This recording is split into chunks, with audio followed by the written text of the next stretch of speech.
মা হওয়া অত সহজ না। মা হওয়ার পিছনে প্রতিটি নারীর সৌন্দর্য সব হারিয়ে যায়। আর পুরুষ মানুষ কেমনে বুঝবে মা হওয়ার যন্ত্রণা?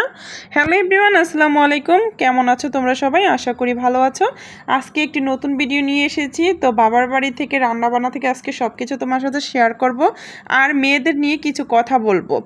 একজন মা মৃত্যুর মাঝেও তার ভালোবাসা বেঁচে থাকে। একটি অপারেশনে যেটি শেষ হতে পারে ডাক্তারের লেগেছিল পুরো 7 ঘন্টা।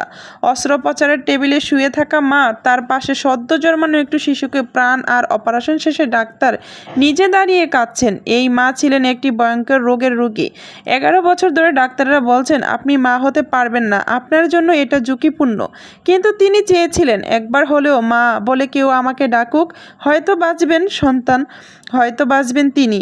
একসাথে দুজনকে বাঁচানোর সম্ভাবনা ছিল না একটু। 7 ঘন্টার লড়াই শেষে ডাক্তার বললেন আমরা দুজনকে বাঁচাতে পারবো, আপনি সিদ্ধান্ত নিন।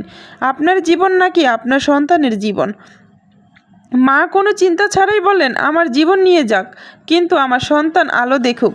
অপারেশন শেষ হলো, বাচ্চাটি তার মৃত মায়ের পাশের উপর রাখা হলো। মা একবার শেষবার আর শিশুটির গালে চুমু খেলেন, আলতো করে বুকে জড়িয়ে নিলেন। মাত্র 2 মিনিট। 2 মিনিট পর মা হাসি মুখে চোখ বন্ধ করে বিদায় নিলেন, চলে গেলেন সেই আলোতে যেখানে ভালোবাসা কখনো মরে না। এই পৃথিবীতে প্রতি বছর হাজার হাজার মা মারা যান সন্তান জন্ম দিতে গিয়ে, কিন্তু তবুও সন্তান বড় হয়ে যায়। এই ত্যাগ মায়েরা পরে থাকে বৃদ্ধাশ্রমে। অনেক মার লাশ বেয়ারিবাস হয়ে যায়, অচেনা কবরস্থানে সমাহিত হয়।